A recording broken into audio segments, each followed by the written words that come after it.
반갑습니다. 오늘은 취미 발레 나에게 잘 맞는 좋은 학원 고르는 꿀팁을 준비했어요. 학원 선택에 어려움이 있으신 분들이라면 오늘의 제 영상이 도움이 되실 거라 생각됩니다. 만약에 주변에 선생님도 좋고 시설도 좋고 거리도 좋고 수업도 좋다. 그럼 정말 축하드려요. 모든 것을 갖춘 학원을 만나셨네요. 하지만 우리 여건상 모든 것이 완벽한 학원을 사실 그렇게 만나기 쉽지 않습니다. 당연히 어느 부분은 조금 아쉬운 부분이 있을 거라고 생각하는데요. 오늘은 그 간극들을 어떤 기준으로 조율해야 될지 준비해 보았어요. 가장 첫 번째, 입문자라면 지역에서 가장 오래된 학원을 추천드립니다. 첫 번째로 소개드릴 케이스는 발레 학원이 아예 처음이신 분들인데요. 이 경우에는 발레 수업이나 학원에 대한 어떠한 데이터도 없기 때문에 우선 가까운 지역에서 가장 오래된 학원을 추천드려요. 최소 7년 이상 된 발레 학원을 추천드리는데요. 이유는 음식점을 비교를 해볼게요. 음식점이 오래된 곳은 그들만의 노하우가 있고 영업 스타일, 음식 맛이 보장되어 있다는 뜻입니다. 발레 학원도 마찬가지인데요. 한 곳에서 7년 이상 그 한 자리를 굳건히 지켰다면 수년간 운영해 오시면서 그간의 시행착오 끝에 보다 나은 운영 방법으로 수정되어 왔겠죠? 물론 오래된 학원이 다 좋다는 것도 절대 아니고 오픈한 지 얼마 안 된 학원이 안 좋다는 뜻도 절대 아닙니다. 다만 발레를 몇 년 하신 분들이 학원을 옮기는 경우라면 각자 자기의 스타일을 이미 알고 있기 때문에 나에게 맞는 학원을 고르기 어렵지 않으나 발레 학원이 정말 처음이라 이렇게 말씀하시는 분들이라면 지역에서 가장 오래된 학원을 추천드립니다. 가장 첫 번째로 이제는 선생님입니다. 시설보다 당연히 선생님이 먼저고요. 물론 시설이 좋은 것도 중요하지만 그보다 먼저 보아야 될 것을 나를 가르쳐준 선생님입니다. 첫 번째로 발레를 배우러 왔으니까 당연히 발레 전공 선생님이어야겠죠? 하지만 간혹 이렇지 않은 경우가 의외로 많더라고요. 제가 이 이야기를 가장 처음 말씀드린 이유는 제 주변 지인분이 땡땡 무용 학원이라서 발레를 배우고 싶은 마음에 설레서 갔는데 뭔가 조금 이상한 거예요. 알고 보니까 발레 전공 선생님이 아니라 한국무용 선생님이셨더라고요. 그러니까 전공을 발레로 하신 게 아니라 한국무용을 하시고 다른 무용을 하셨는데 발레를 알려주고 계셨어요.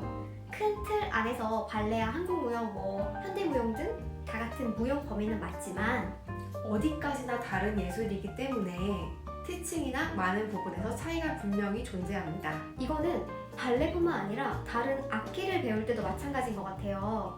제가 피아노 학원에 피아노를 배우러 갔다고 가정을 해보았을 때 첼로 전공 선생님한테 배우는 것보다 당연히 피아노 전공 선생님께 배우는 게 옳겠죠? 두 번째로 수업의 세분화입니다. 실제 저에게 문의를 주신 분을 예를 들어볼게요. 집 앞 도보 5분 컷인 그런 발세권에 살고 계셨는데 그 학원은 수업이 세분화되어 있지 않다. 성인 수업이 단 한 개밖에 없다고 하시더라고요. 이럴 경우라면 무엇이 문제될까요? 가정해보면 내가 취미 발레 3년째 수강하고 있는데 성인 발레반에 수업이 세분화되어 있지 않다면 한 달 되신 분과 같이 수업을 들을 수 있다는 이야기가 되네요. 당연히 레벨에 맞춰서 나가기가 매우 어려울 텐데요. 이것을 바꿔서 이야기해보자면 학원 수업이 하나여서 4년, 5년 되신 분들과 함께 어려운 수업을 들어야 한다는 이야기가 될 수도 있습니다. 그렇기 때문에 수업이 세분화되어 있는 학원을 정말 추천드려요. 보통의 수업이 잘 세분화되어 있는 학원들은 왕초보반, 초보반, 중급반, 고급반, 토슈즈반, 작품반 등으로 세분화되어 있습니다. 그렇기 때문에 학원 등록 전 그 학원의 수업의 세분화를 보시고 등록하시면 더욱 좋을 것 같습니다. 세 번째로 학원의 티칭 분위기입니다. 그리고 발레 학원마다 티칭 분위기가 조금 다를 수 있는데요. 크게 두 가지로 나뉩니다. 기초를 정말 중요하게 여기신 학원과 기초보다는 조금 더 동작을 다양하게 한 학원입니다. 그렇기 때문에 내가 평소 배움이란 걸 처음 시작했을 때 기초부터 정말 단단히 하는 것을 좋아했는지 기초보다는 진도를 조금 더 나가는 걸 원했는지 확인해 보시길 바랄게요. 그렇다면 이 학원 내가 가보지도 않았는데 내가 분위기를 어떻게 알 수 있죠? 라고 물어보신다면 초록창에 가고 싶은 학원을 검색해서 블로그에 후기가 나와 있는 경우가 많기 때문에 그걸 잘 알아보시는 경우도 있고요. 두 번째로 보통의 발레 학원들은 1회 쿠폰이나 체험 수업 쿠폰을 들을 수 있어요. 알아보니까 타 분야에서는 일회성 쿠폰이 흔하지 않더라고요. 발레 학원에서 좀 많이 있던 것 같은데 역시 발레 학원 최고예요. 정규 등록 전 그 학원의 수업을 한번 직접 체험해 보시길 추천드립니다. 그리고 한 가지 더 꿀팁인데 취미 발레인 분들이 모인 네이버 카페 레사, 레오타드를 입는 사람들에 가입하시면 정보가 정말 다양하고 꼼꼼하고 많답니다. 네 번째로 학원 금액이 정말 궁금하실 텐데요. 사실 이거는 정확히 말씀드리기는 어렵고 학원마다 금액 차이가 조금 있긴 한데요. 평균값을 내서 말씀을 드리자면 서울 기준 주 2회는 14만에서 대략 20만원 정도 선이고 주 3회는 18만원에서 30만원 선입니다. 물론 이보다 더 저렴한 곳도 있고요. 더 비싼 곳들도 있어요. 학원마다 이렇게 다양하기 때문에 특정 지어서 말씀드리긴 조금 어렵고 대략적인 금액선을 말씀드립니다. 물론 학원 등록할 때 3개월, 6개월 등록하시면 할인의 폭이 조금 더 커지기 때문에 이 부분을 참고해 보시면 좋습니다. 다음은 학원 등록 시 필수 체크. 여기서 정말 중요한 점이 나옵니다. 저는 초보분들의 경우 학원을 처음부터 길게 등록하라고 말씀드리고 싶지 않은데요.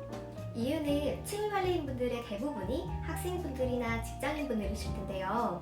사실은 학원을 장기간 등록하고 본업 때문에 잘 못 가는 경우가 정말 많아요. 그렇기 때문에 3개월, 6개월 후에 어떻게 될지 모르고 이 학원을 계속해서 수강할 수 있는지는 아무도 모릅니다.